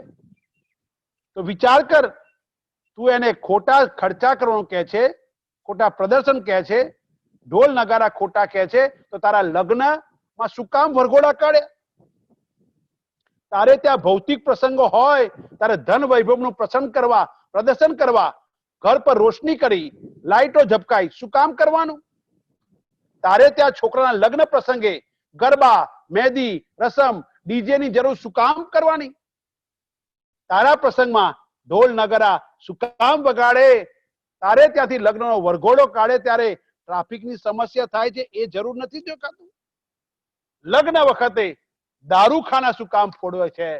હું ધાર્મિક છું એવું ઢોંગ કરવા, પાખંડ કરવા સવારે મોટેથી ઘરમાં ભજન વગાડવાની જરૂર શું કામ? આમ વિચાર કરવાનો. ખરેખર પોથી યાત્રા શેના માટે કરવાની? આપણી પરંપરા મૂળભૂત રીતે સમજવા જેવી છે. સામાન્ય મનુષ્યોને સમજવા માટે પોથી યાત્રાની અદ્ભુત વસ્તુ છે. સૌથી પહેલા બધો વ્યવહાર સંસ્કૃતમાં થતો હતો. તમામ વ્યવહાર સંસ્કૃતમાં થતો હતો. ધીરે ધીરે લોક વ્યવહારમાં અન્ય ભાષાનો ઉદય થયો. આ પોથી યાત્રા ક્યાંથી આવી છે એની કથા છે. સંસ્કૃત ભાષાના પંડિતો સુધી સીમિત રહી સામાન્ય મનુષ્ય માટે શાસ્ત્રો સમજવા મુશ્કેલ બન્યા. ભાગવત સમજી શકવા અસમર્થ હતા. મધ્ય યુગમાં સમગ્ર ભારતમાં ભક્તિ માર્ગનો ફેલાવો થયો. દરેક પ્રાંતમાં સંતો થયા અને દરેકે પોતપોતાની ભાષામાં આનું રૂપાંતર કર્યું. મહારાષ્ટ્રના મહાન સંત એકનાથજી પોતાની ભાષામાં શ્રીમદ ભાગવતજીનો અનુવાદ કર્યો. આજે પણ મહારાષ્ટ્રમાં એકનાથી ભાગવતનું પઠન થઈ રહ્યું છે. એકનાથજી એકવાર બનારસ ગયા. જો પોથી યાત્રા ક્યાંથી નીકળી, બનારસ ગયા. બનારસ પંડિતોની નગરી. પંડિતો એવું સમજતા કે જ્ઞાન માત્ર ઉપનિષદો, વેદો ને ગીતાજી બ્રહ્મસૂત્રમાં છે. પુરાણને મહત્વ ન આપતા એકનાથજીએ બનારસમાં પુરવાર કર્યું. વેદો, ઉપનિષદ, બ્રહ્મસૂત્રના સિદ્ધાંતો શ્રીમદ ભાગવતજીમાં સુંદર રીતે વણાયેલા છે. પંડિતોએ એકનાથની વાત માની. પંડિતોએ એકનાથજીને સન્માન આપ્યું, માન આપ્યું. અમે તમારી પાલખી ઉચકીને તમને માન આપી બનારસમાં ફેરવીશું. એકનાથજીએ કહ્યું, હું પણ તમારા જેવો છું. જો આદર, માન, મહત્વ, મહિમા, મૂલ્ય આપવું હોય તો શ્રીમદ ભાગવતજીને આપો, મારું નહીં. અને કહેવાય છે પંડિતોએ શ્રીમદ ભાગવતજીને આદર, માન, સન્માન, મહત્વ આપવા માટે શોભાયાત્રા કાઢી. ત્યારથી આવી પરંપરા શરૂ થઈ છે એવું કહેવાય છે.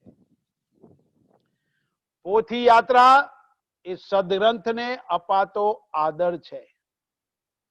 પોથી યાત્રા એ ગ્રંથનું ગૌરવ છે. પોથી કે ગ્રંથ સાક્ષાત જ્ઞાનનું પ્રતીક છે. પોથી એ માથે પધરાવાથી ઠાકોરજીની અપરંપાર કૃપા મળે છે. એટલા માટે પોથી યાત્રામાં જીવન જીવવા માટેનો સાચો રસ્તો, માર્ગ, પથ કેડી દર્શાવતા સમાન છે. મનુષ્યને કર્મ કેવી રીતે કરવું એની તમામ વસ્તુઓ અંદર આપી છે. વિચાર કરવાનો. પોથી યાત્રા સમાજમાં રહેલા ઊંચ નીચના વેર ઝેરના ભેદભાવ દૂર કરવા માટે પોથી યાત્રા કાઢવામાં આવે છે. અન્નકૂટનો પણ આ જ ભાવ છે. જ્યારે હું ગોવર્ધન લીલા સમજાવીશ ત્યારે આ જ વાત વિસ્તારપૂર્વક સમજાવી છે. કારણ કે આજે 1.5 કલાક છે, કાલે 1.5 કલાક, આપણી પાસે 15 દિવસ છે. એક ચેપ્ટર, એક ભાગ સમજાવતા 3 કલાક થાય. એટલે આજે થશે, બીજું કાલે થશે. એમ કરતા જ્યારે જ્યારે જે પ્રસંગો આવશે, કૃષ્ણ જન્મ હોય, ગોવર્ધન લીલા હોય, એનો મહિમા, મૂલ્ય અદ્ભુત રીતે સમજાવવામાં આવશે. નિષ્ઠાપૂર્વક કહું છું, ભાગવતજી પ્રારંભ કરી અંત સુધી જેટલી બધી વસ્તુઓ છે અગત્યની, તમામ વસ્તુઓનું અહીંથી તમને સચોટ દર્શન કરાવવામાં આવશે. આમ વિચાર કરવાનો. પોથી યાત્રા લોકોને ધાર્મિક કર્મ કરવા માટે પ્રેરણા આપવા માટે કાઢવામાં આવે છે. પોથી યાત્રા સાક્ષાત જ્ઞાનની જ્યોત છે અને એટલા માટે આવી પોથી યાત્રા નીકળે છે. પહેલાના વખતમાં હાલના જેવા સાધનો નહોતા, એટલા માટે પોથી યાત્રા કાઢે, લોકોને ખબર પડે, ઠાકોરજીની વાણીનું શ્રવણ કરવા જવાનું. આમ વિચાર કરવાનો. ગમે તેવો પાપી હોય, દુરાચારી, પાપાચારી હોય, વ્યસની હોય, પોથી યાત્રા વખતે એમાં નીકળતી જોવે, એના મનમાં ભાવ જાગે અને જો શ્રવણ કરવા બેઠો એનું કલ્યાણ થાય. એટલા માટે અનેક દ્રષ્ટિકોણથી આવી પોથી યાત્રા કાઢવામાં આવે છે. પણ વિચાર કરવાનો.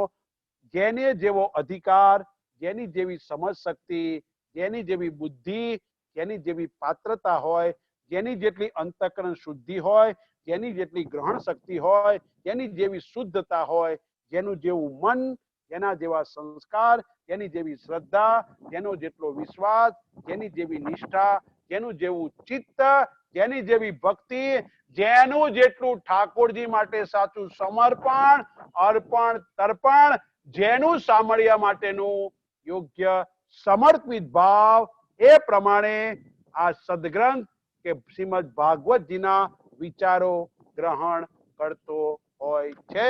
અને એટલા જ માટે પોથીજીને મસ્તક પર પધરાવવામાં આવે, રખે ને ઠાકોરજીનો કોઈ સારો વિચાર જો જીવનમાં ઉતરી જાય તો જીવન ધન્ય થઈ જાય.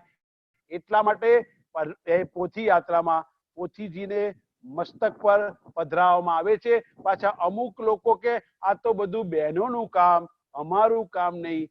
ભાઈઓએ પણ પોથીજી મસ્તક પર પધરાવા જોઈએ, અને પધરાવશો તેમાં કલ્યાણ થશે, એમાં કોઈ શંકાને સ્થાન નથી. અને એટલા જ માટે વિચાર કરવાનો, આજે નિષ્ઠાપૂર્વક કહું છું, તમે વર્ષોથી શ્રવણ કર્યું હશે, વિચાર કરવાનો.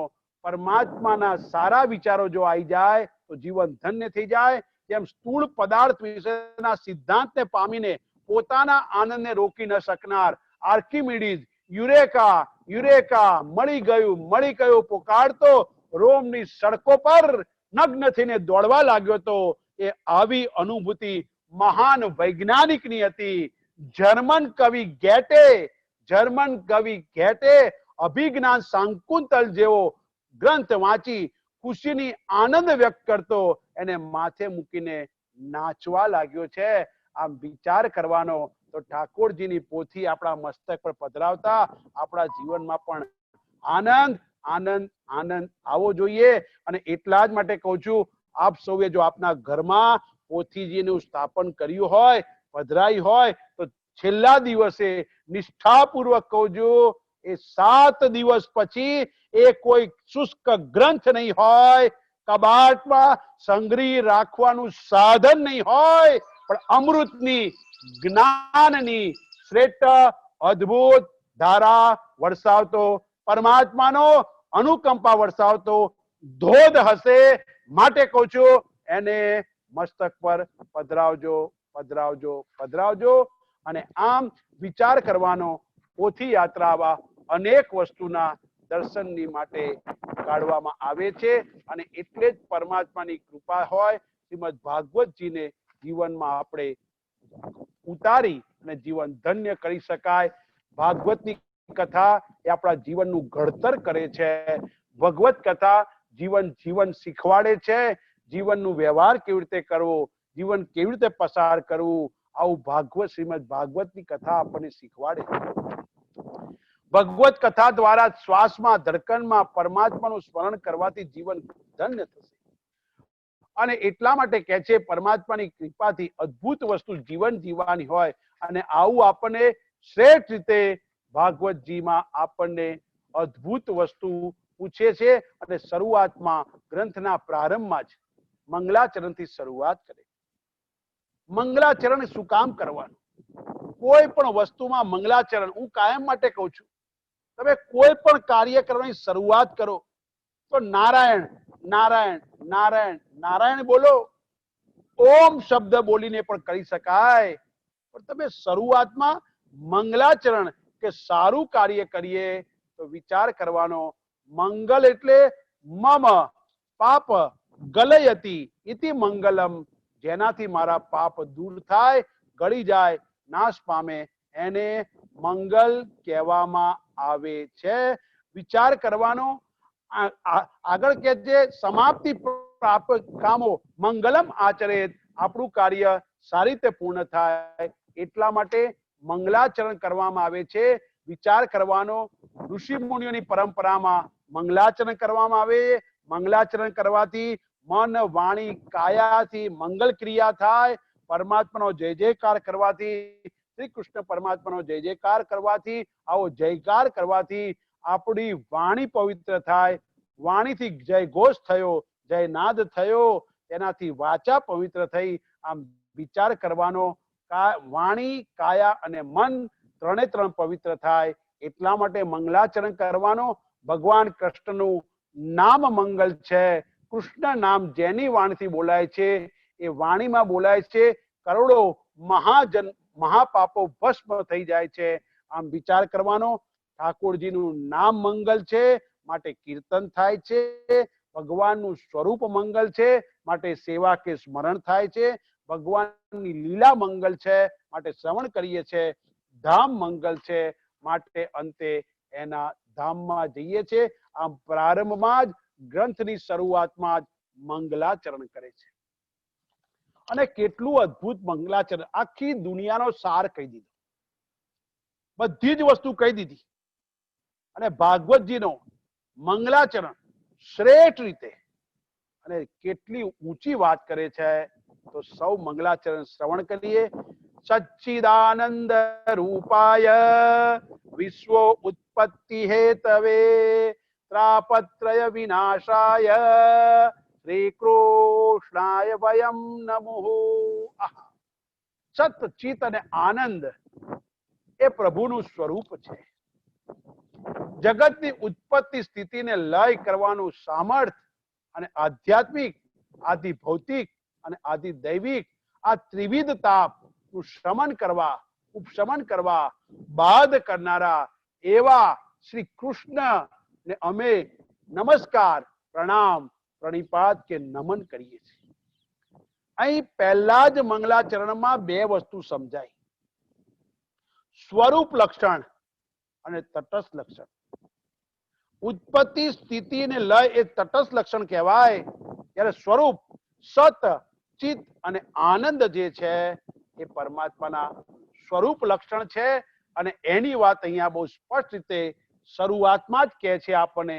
સત એટલે પરમાત્માનો કદી અભાવ નથી.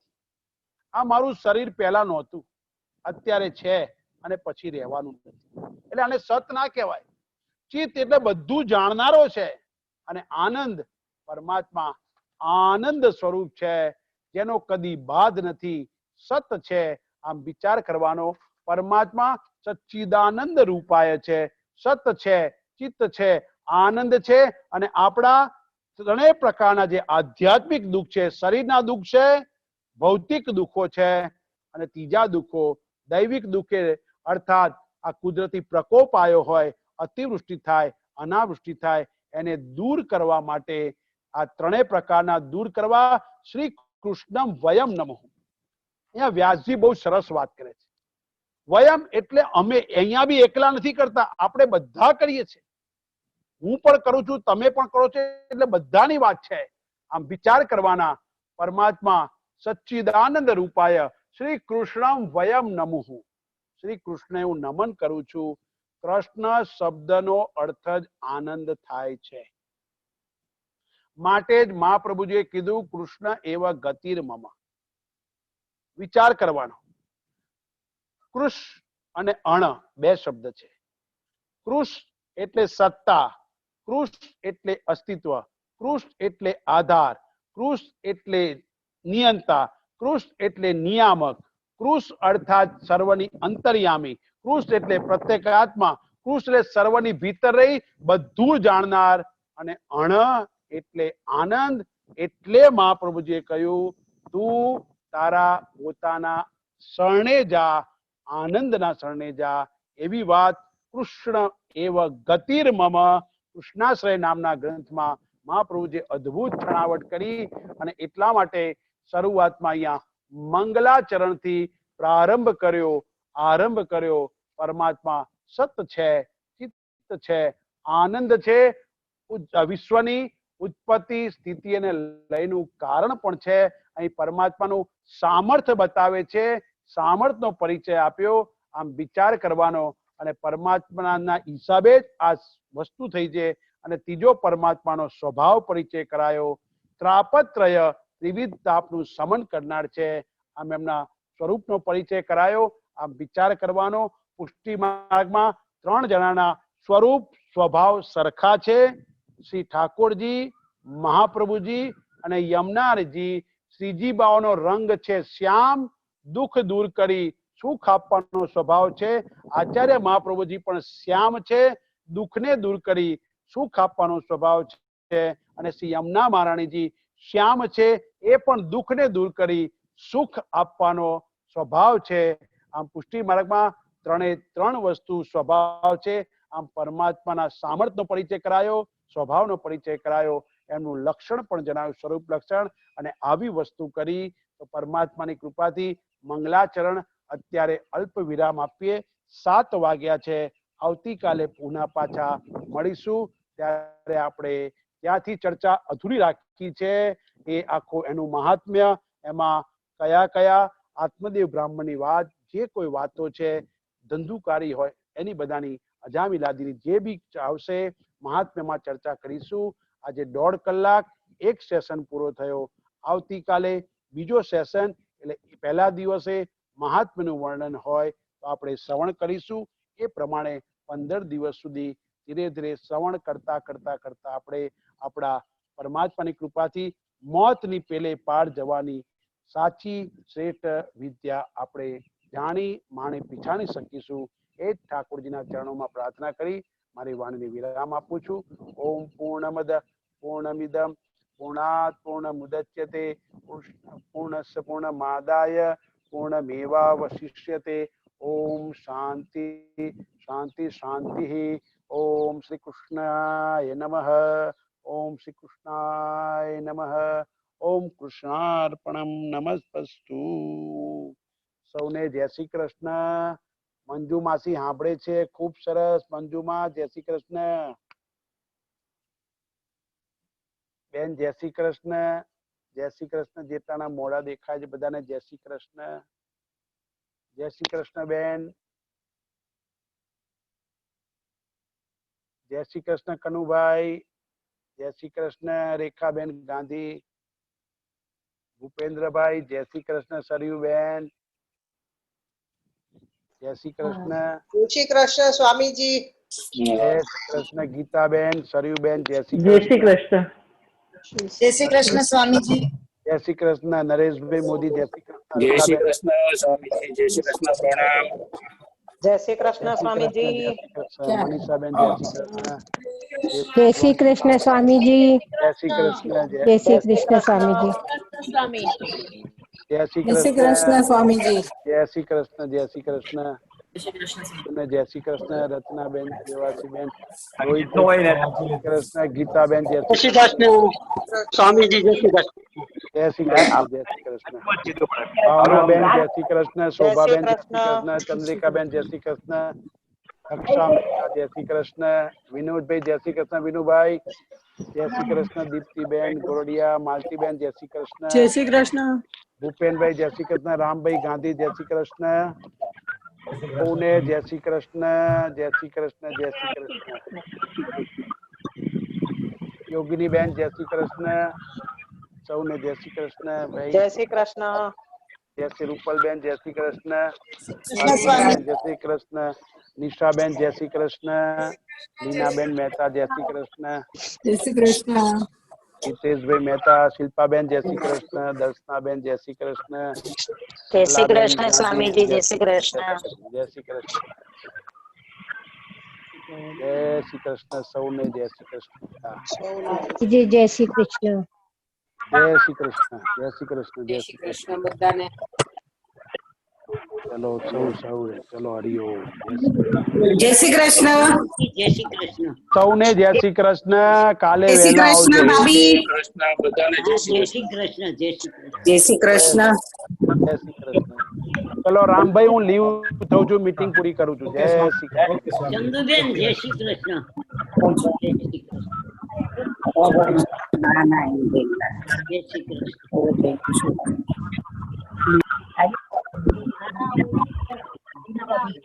ઉપર નથી ફોન છે. સકીનભાઈ જય શ્રી કૃષ્ણ. જય શ્રી કૃષ્ણ. સકીનભાઈ જય શ્રી કૃષ્ણ. કેમ શું કરે છે?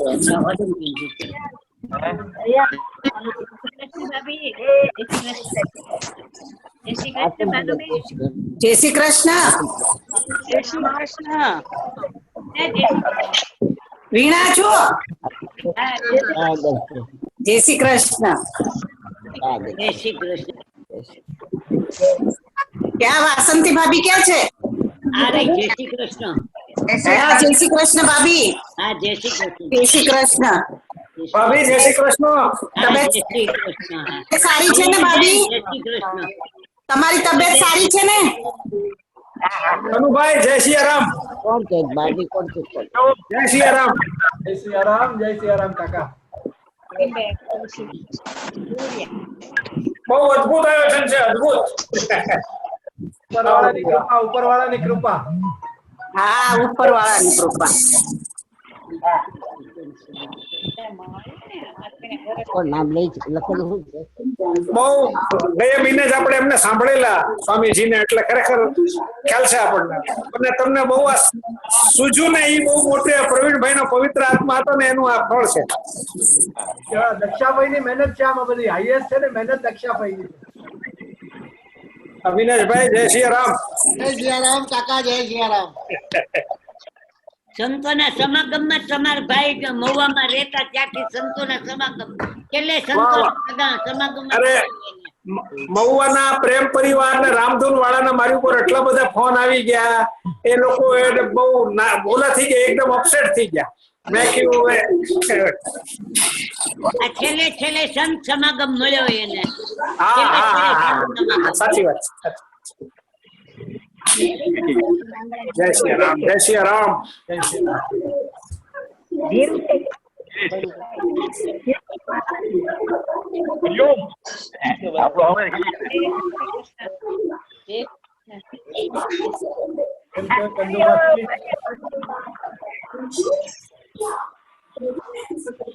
નિર્મળા કાકી કેમ છો? રીના જય શ્રી કૃષ્ણ.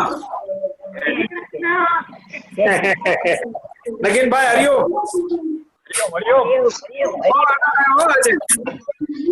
તમે જોતો તો સાંભળજે સાંભળી એટલે ભરતભાઈ જય શ્રી કૃષ્ણ કરે છે.